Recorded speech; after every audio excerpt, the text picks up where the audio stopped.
అందరికీ నమస్కారం. ఈరోజు సత్యపాడు కాన్స్టిట్యున్సీ వెలుగురు విఆర్ఏ సమీక్షా సమావేశానికి చేసిన గౌరవనీయులు డాక్టర్ బోర్ల రామాంజనేయులు గారు, రిటైర్డ్ ఐఏఎస్, సత్యపాడు మధుసూదన్ గారు, దక్కుమల్ల భాగ్యరావు గారు, ఎక్స్ఎంపీసీ సత్యపాడు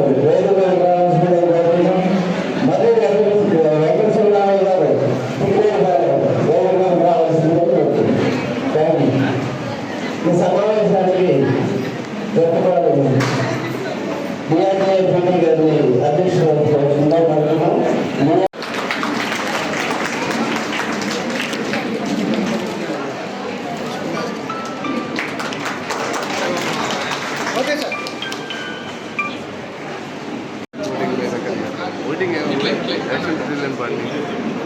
మార్జిన్ తీసుకున్నాను. మా ఎంపీడీ వాళ్ళతో అంటారు, కనీసం అవి కూడా చేస్తారు.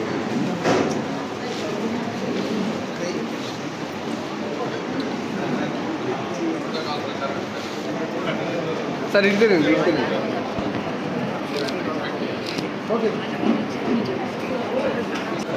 ఒక వినూతనమైనటువంటి కార్యక్రమానికి శ్రీకారం నిన్నటి రోజునే మన అధినేత, మన ప్రియతమ ముఖ్యమంత్రి ఆడపడుతులను అన్ని విధాలుగా అభివృద్ధి పథకాలని కంకణం కట్టుకున్నటువంటి అన్నగారు నారా చంద్రబాబు నాయుడు గారి జన్మదినోత్సవాన్ని జరుపుతున్నారు. ఈరోజు పత్తిపాడు నియోజకవర్గం నుంచి కనీసం 1000 మంది మహిళల్ని ఎంటర్‌ప్రెన్యూర్స్గా ఏదో ఒక ఉపాధి కార్యక్రమాల్లో భాగస్వామ్యం చేసేటటువంటి కార్యక్రమాన్ని ఈరోజు మన పత్తిపాడు నియోజకవర్గం నుంచి ప్రారంభించుకుంటున్నాం.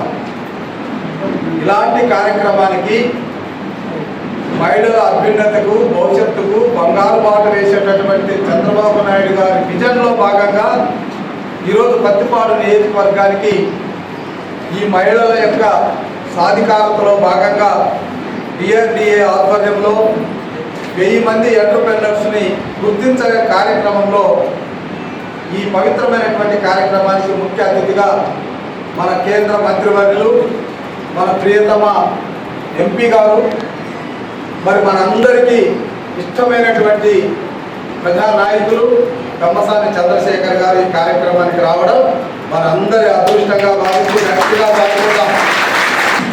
ఈరోజు మనం చేయాల్సినటువంటి పని ఏంటంటే, ప్రతి గ్రామం నుంచి మనకు 100 గ్రామాలు ఉన్నాయి. ప్రతి గ్రామం నుంచి కనీసం 10 మందిని, అంటే ఒక 20 మందిని గుర్తించండి. 20 మంది పారిశ్రామికవేత్తలంటే ఏదో లక్షలు పెట్టుబడి పెట్టాలి, ఒక 10-20 మంది ఎంప్లాయ్మెంట్ ఇవ్వాలి. ఇది కాదు, మనం ఉపాధి రంగంలోకి అడుగులు పెడుతున్నాం. 4 కోడి పిల్లలు పెంచి వాటికి వచ్చేటటువంటి గుడ్లతో మన అంగన్వాడీ సెంటర్కి ఇచ్చి 4 డబ్బులు సంపాదించి భర్తకు తోడు నీడుగా ఉండడం అనేటువంటి కుటుంబానికి అదనపు ఆదాయాన్ని పెంచేటటువంటి అంశంలో, అదేవిధంగా వ్యవసాయానికి సంబంధించినటువంటి విషయంలో వ్యవసాయం మన భూమిలో పండించినటువంటి పంటనే మనం ప్రాసెస్ చేసి మార్కెట్లో అమ్మడం అనేటువంటిది. అంటే చిన్న కార్యక్రమాలతో మనము అడుగు పెట్టాలి. ఆల్రెడీ పారిశ్రామికవేత్తలుగా ఎదిగినటువంటి వాళ్ళు కాదు, కొత్తగా ఒక 1000 మందికి అవకాశం ఇచ్చారు చంద్రబాబు నాయుడు గారు.